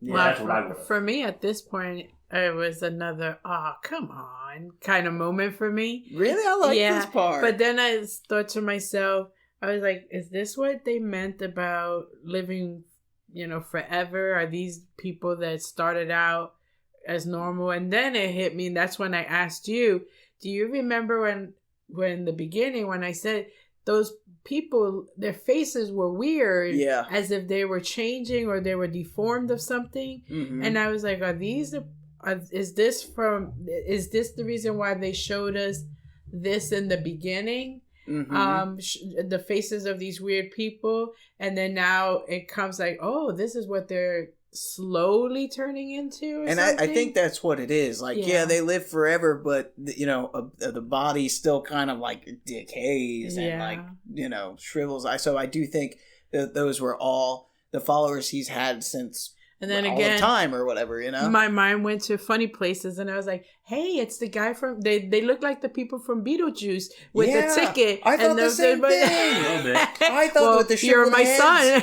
I thought the same thing. It really did, like the shriveled heads from Beetlejuice. I was like, hey, they got this from Beetlejuice. I felt like they didn't do the best with the makeup for that, but they only had $1 million budget, and they spent it all on the monster. I'm pretty sure, so they were like, all right, go to the dollar store and get some crafts. Okay, we're gonna make these monsters.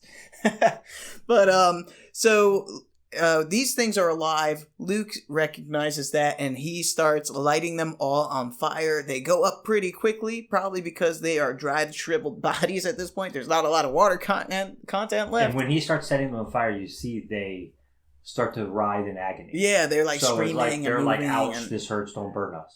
I took that as them, like you said, they're being alive. Yeah. More, and before this point, I thought their animation was more like ritual animation, like they're just kind of like husks. Mm-hmm. At this point, I felt like almost sympathy for them because the god had betrayed them. He didn't give them what he wanted. Yeah. And now they're in this pain because he sets them on fire and they start going, ouch, ow, ow, yeah. ow. So, well, that's what they get for following that guy, I guess. Yeah. He doesn't really give you a choice. I mean, that's true. He doesn't say, hey, you can leave. It's, I'll give you two options, die or hang around with me. So yeah. From this point on, after he burns them and then you haven't gotten there yet, that's when I was like, really like, okay, what's happening now? So he torches that room. It's starting to catch the rest of the cabin on fire. Luke goes to leave, and we hear Jotan. I still don't know how to say it. I probably should have looked it up before the podcast. But we see the monster coming, or hear the monster coming, because now, hey, his followers are being fried to a crisp.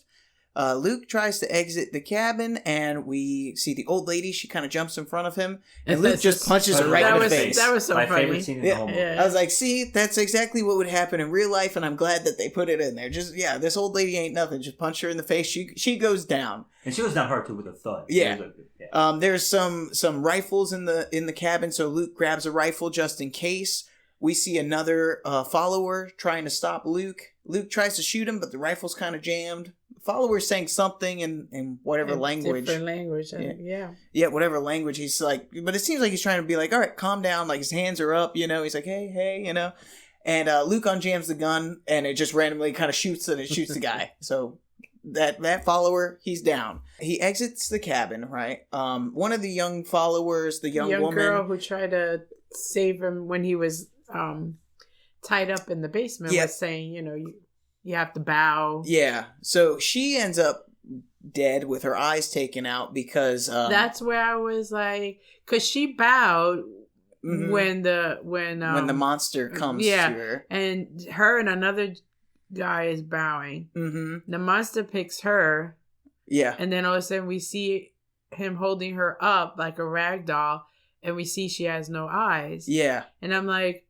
Okay, what's he doing? Like, I don't understand. At this point, I was like, what's happening? I think he couldn't fit in the building, so maybe he was trying to use her as, like, this way to see inside. Because he takes this young girl... I mean, he's removed her eyes, so I don't know how exactly he's going to see. But he's kind of holding her up to the building that's now kind of on fire. Now the fire has spread. The whole building is on fire. And he's kind of holding her, like, he drops her down... She, to see inside of the front door. And then Luke is able to run out of the back door. He runs to the forest and looks back at the building. Again, the building is ablaze. And we see the monster, who's about the size of the building, holding the girl and like almost moving her around the building as if he's trying to use her to see. I don't understand. Is that what you got out of it? Because I was completely lost. I was like, what's he doing? I didn't understand that. I mean, I don't think it makes sense, but that's the most I could think, Maybe him pulling out her eyes, it's able to use its own vision through her. I don't know. For a moment, I thought he was going to eat her or something, because the way he was holding her up. And I was like, is he going to eat her? I'm like, what's happening here? And that part was so unclear. Like, they didn't explain anything there. I think a lot from the moment, once we have the burning effigies forward, it's very chaotic, and I don't really know if I understand the chain of events that gets us to the end. Yeah, because there's even a part where messy. He shoots the monster, and I don't know if it even does anything. No, and then I just didn't, that from one point forward, I just didn't really get what was happening. Like I followed it, I saw it, but I don't know what we were trying to see. It was some kind of a mindless pursuit or whatever. And that whole, I didn't even realize that where the creature is holding the woman with no eyes. I didn't even read that. I actually thought first blush that he was using her as a shield. But then I don't. that. But now that you explain it, I was like, okay, that doesn't make any sense. Yeah, I was just holding her for some reason. Yeah, and I didn't understand. Like I said, from the last half of this, it starts getting a little confusing. I agree. It's very disjointed. Yeah, and so Luke does shoot at the monster while it's, moving the woman around the house. That makes the monster look over to Luke and is like, oh, there you are. At this point, Luke is seems like one of the only people left, because everybody else is on fire or, killed by the monster or whatever it may be. So the monster starts chasing Luke through the woods. It's able to crash into Luke. Luke falls on the ground, and the monster holds Luke down on the ground in this kind of kneeling position. Luke tries to stand up again. The monster pushes Luke back down on the ground, basically saying, no, you are going to kneel to me. Right. After that, I think Luke stands up one more time. The monster comes back, and Luke, who has an axe that he had found from one of the followers that had, died, he axes this monster kind of right in the face, and then Luke turns and runs, and he exits the woods. We get, he's made it to the end of the woods. It was right there. He's able to exit. That's where I was like, oh, come on. Everybody could have gotten out. It was so close. It was so close. And when they showed the original ridge, it wasn't that close. No. So I took this a little differently. I don't think that he got out on the other side. I actually thought he ran back out where they came in. And I actually took this as that whole mess up that was happening in the woods, they didn't go very far. They didn't make it anywhere. Right. Like a big circle? As soon as they got into not even a big circle, as soon as they got into the woods, bad stuff started happening. And they didn't travel very far. Mm-hmm. And he kind of came and popped back, because remember the compass didn't work. Yeah. They didn't know where they were following. And I took it as he survived the ordeal, and he is anew, and he came out the way he came in. I don't think he managed to pop out the other end, but that's because of the way it looked. Mm-hmm. It did not to me. I didn't take it as he managed to get all the way through. Yeah, it didn't feel that way to me, and it didn't feel like he won either. When he was standing out there, it was like the monster was at the gate just waiting for him again. Yeah, and so the monster can't leave the forest. That's its domain. I can get behind what you're saying. Yeah. I like that as a thing. Luke has defeated what he had to internally, and now the woods are well, you can exit. Here's the exit, right? Mm-hmm. So I can get behind that, and I like that as a concept. The monster cannot leave. That's his realm. So the monster's still within the woods. Luke and the monster look at each other, and they do this back and forth roaring, which I did not appreciate, honestly. No. I was like, all right, this is a little silly. No, it was. I was like, okay, you got out. Primal screaming. Yeah, it's supposed to be a primal scream. They're both screaming, and I'm like, normally, I would just keep running. Yeah. I'm not going to stop and look at you. He shouldn't have known the monster's going to stop. Right. I would have just kept running. I'd have been looking back into my shoulder the whole way. Yeah. I didn't even think it was a good primal scream. No. I've seen primal screams in other movies where it gives you the goosebumps. You're like, oh. And this one, you didn't get that. Also too long. Yeah, it was they did it back and forth 5-6 times. I was like, okay, 1 or 2 times, but that, And then after the primal scream, that's it. We get the end credits. The movie finishes, and you sit there and you wonder, wow, that last act was really smushed together and quick, huh? That's what I agree. So, do you want to go to final thought? How do you want to? So yeah, we can go into our final thoughts. Does anybody want to start on their final thoughts of the movie? Well, I think for me, my final thought is, first of all, it wasn't a horror. It wasn't scary to me.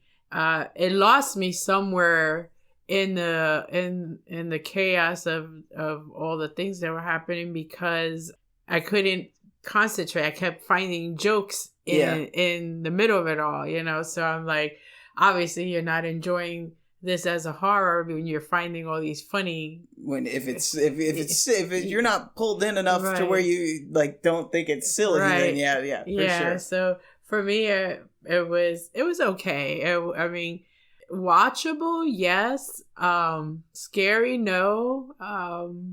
But It's not something that I would have, if I would have paid for a ticket in the movie theater to watch this, I would have been kind of like, oh, I just wasted my money. I could have watched this when it came out on TV at home. Yeah. Yeah. So I have an odd little take on this movie. I think the first and second act were done well. I think the performances, the way the characters were developed, what each character represented, I think that was done well for 1 and 2.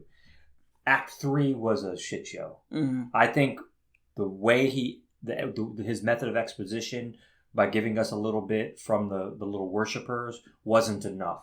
Mm-hmm. They didn't give us enough. And I also, again, we discussed the creature design. I'm not in on the creature design at all.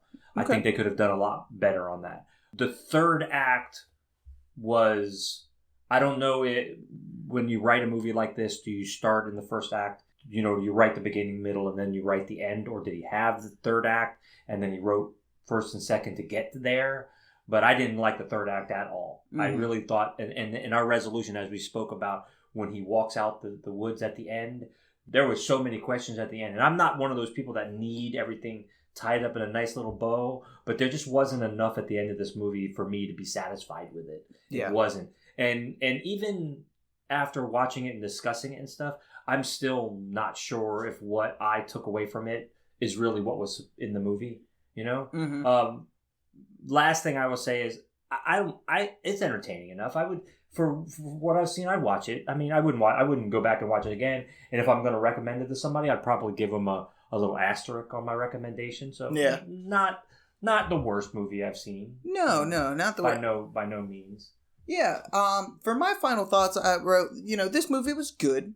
It's enjoyable to watch. But it does feel like it falls flat from like great or amazing or anything like that. Definitely doesn't fall into that category. I did think there were some great scenes. I really enjoyed Phil being naked and praying to the effigy. I thought that was a great scene. Just like kind of what we said, just that whole cabin scene was really the strongest part of the movie in my opinions. And then agree. The liquor store always being also still part of the forest. I enjoyed that the director did that. I thought that was a really good detail to keep in.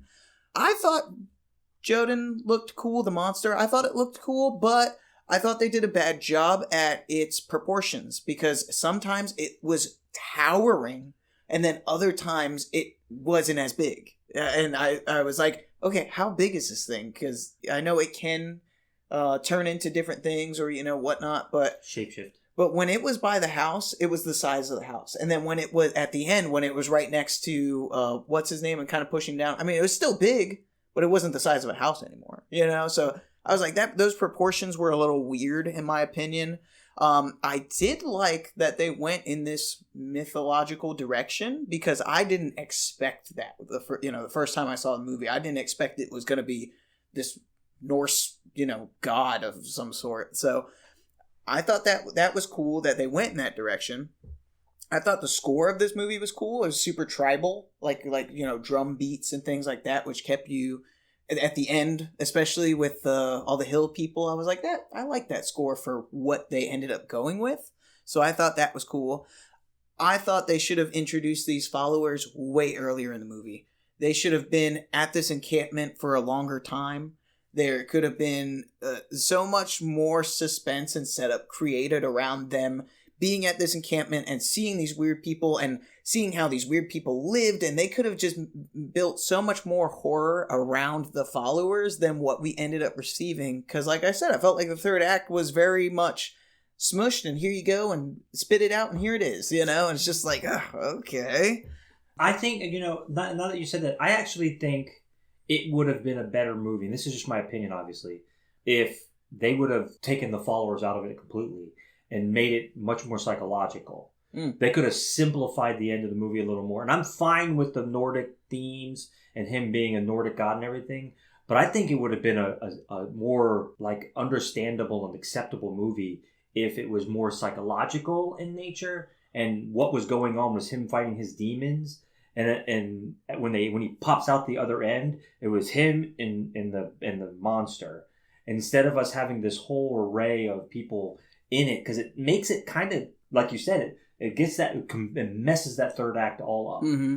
And I think they could have went, if they would have went totally in that direction where it's like, oh, well, this is, the monster is a representation of his pain. I think that could have worked, but being that they went in the mythological creature direction, then I think if they were going in that direction, then they should have brought these people up sooner. And being that it's a movie based off of a book, I feel like they're kind of stuck in going in that direction. No, you know what I mean? I got you. Yeah, but I do think that could have worked as a movie, and I think it probably would have been a better movie.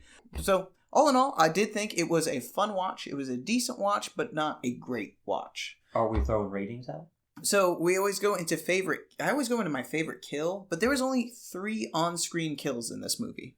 So we had Robert, who was killed in the beginning, Dom, who was killed by being impaled on the tree, and then we had the follower who was shot. And I guess if you count him lighting all the other followers on fire, no, but there wasn't like your usual kills. You missed the kill. Was it Luke? Luke lived all the way to the end. No, Luke is the one that leaves. You're talking about Hutch.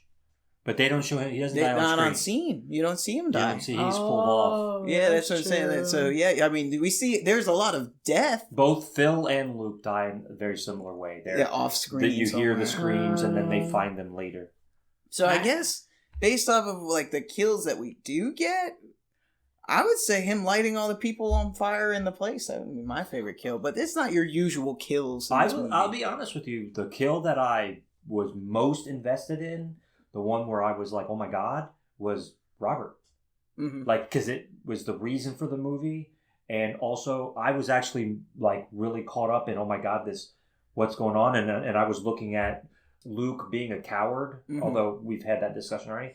I think I was more tied up in that kill than the rest of the movie. Yeah, I know that happens in the first 5 minutes of the movie, but that was like the heaviest and darkest kill because that was definitely. And I think that's because it was the most realistic, like not only real life. They took more time on that one. Everything else was like a flyby. Yeah, everything else was, or I should say, drive-by. Everything else was a drive-by in this movie. Yeah, a lot of it was you were like turning your head watching it happen while it was going on. All right, and what do you have a favorite kill, Mom? I have to agree. I think the beginning that started it all, he was the only kill that I was kind of like, oh, that's so sad or messed up, or that the rest were kind of like, why? Yeah. Why did that happen? Or if the movie would have been no difference if that kill didn't happen. But Robert's, it actually made a difference in the movie. Without that kill, then it's the whole reason. Yeah, there was no movie. And I'll be honest with you, the followers were very superfluous for me. I don't think that the followers, like I said, I didn't invest anything in them. And even though it didn't happen in the movie, if he had managed to fight and kill the main monster at the end, I don't think I would have been invested as much in that as I did in the beginning. Because I was really like, when the movie starts up and it was very, you're trying to know what's going on. That first scene was done well. I think it was a good scene. No, I agree. It was efficient in its make too, because there wasn't a lot to it either. You had a couple of people, and then the 2 robbers, douchebags, whatever you want to call them, that did it were just basic characters. There's nothing crazy about it, but I was more invested in that than I was in a lot. Especially, like I said, the third act was kind of all over the place. Yeah. Well, so what's our final rating on the movie out of 5 stars? I think I'm going to follow my beautiful daughter-in-law and go 1.8. 1.87. Yeah, I would give it a 2, I guess. I know nothing spectacular. Okay. I'm somewhere between a 2 and a 2.5, and because it's good. Mm-hmm. I mean, it was good, but no more. Yeah, I was stuck between a 2.5 and a 3. I did end up giving it a 3 because I feel like once we get into 2.5 stars, I'm like, okay, I really didn't like this movie. Like, really, I'm leaning more towards not. And 3 stars to me is just like, they did well for the amount of money they had. The acting was okay. The storyline was okay. Like, it was watchable. It was, I don't really have like major complaints of like, oh, I didn't like this. It just wasn't great. you know. So I gave it three stars. You know, it was watchable. It was a fun watch, easy watch. Sure, you could, you know, watch it and continue on your day, but it was just, it was okay. I will say this about this movie: if you're going to sit and watch this movie, watch it when you can watch it.